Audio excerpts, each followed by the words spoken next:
क्या ईश्वर किसी की पुकार सुनते हैं या कोरी भावना है? आइए इसके बारे में एक कहानी के माध्यम से सुनते हैं।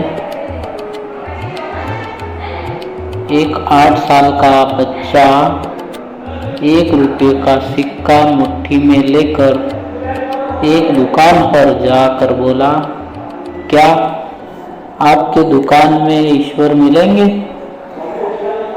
दुकानदार ने यह बात सुनकर सिक्का नीचे फेंक दिया और बच्चे को निकाल दिया। बच्चा पास की दुकान में जाकर 1 रुपये का सिक्का लेकर चुपचाप खड़ा रहा। दुकानदार बोला, अरे लड़के, 1 रुपये में तुम क्या चाहते हो? तो बच्चा बोला, मुझे ईश्वर चाहिए। आपके दुकान में है?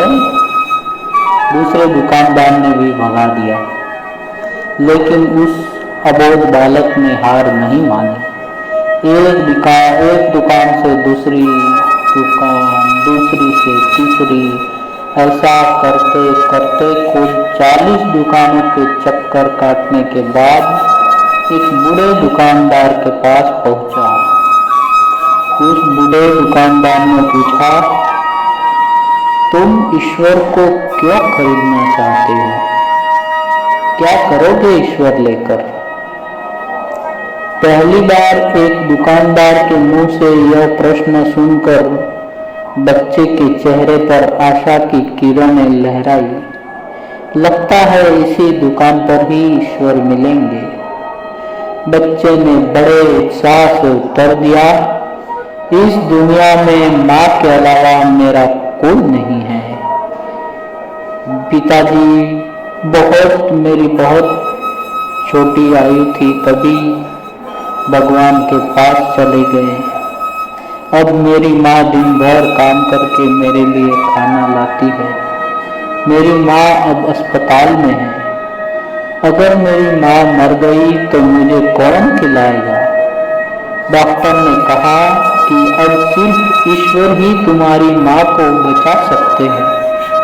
क्या आपके दुकान में ईश्वर मिलेंगे? तो दुकानदार बोला, हाँ मिलेंगे। कितना पैसा है तुम्हारे पास? बच्चा बोला, सिर्फ 1 रुपया। दुकानदार ने कहा, कोई बात नहीं, 1 रुपये में ही ईश्वर मिल सकते हैं। दुकानदार बच्चे के हाथ से 1 रुपया लेकर उसने पाया कि 1 रुपये में 1 गिलास पानी के अलावा बेचने के लिए और कुछ भी नहीं है।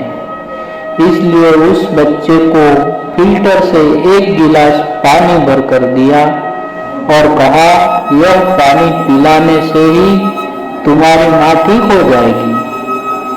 अब बच्चा पानी लेकर के हॉस्पिटल गया और अपनी माँ को पिलाया।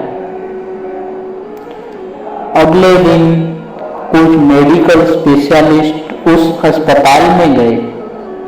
बच्चे की माँ का ऑपरेशन हुआ और बहुत जल्द ही वह स्वस्थ हो उठी। डिस्चार्ज के कागज पर अस्पताल का बिल देखकर उस महिला के होश उड़ गए।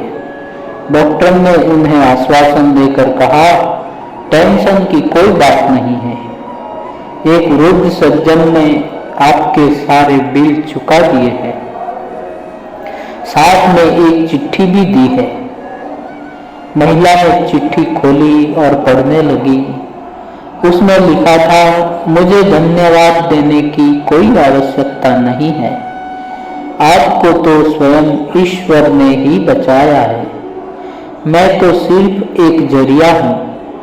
यदि आप धन्यवाद देना ही चाहती है तो अपने अबोध बच्चे को दीजिए, जो सिर्फ 1 रुपया लेकर ना समझो की तरह ईश्वर को ढूंढने निकल पड़ा। उसके मन में यह दृढ़ विश्वास था कि एकमात्र ईश्वर ही आपको बचा सकते हैं। विश्वास इसी को ही कहते हैं। ईश्वर को ढूंढने के लिए करोड़ों रुपए दान करने की जरूरत नहीं होती। यदि मन में अटूट विश्वास हो तो वे 1 रुपए में भी मिल सकते हैं। तो छोटे बालक की यह घटना हमें ईश्वर के अस्तित्व के प्रति श्रद्धा से भर देती है। तो दोस्तों, यह छोटी सी घटना आपको कैसी लगी, कमेंट करके अवश्य बताएं। ओम नमो नारायण।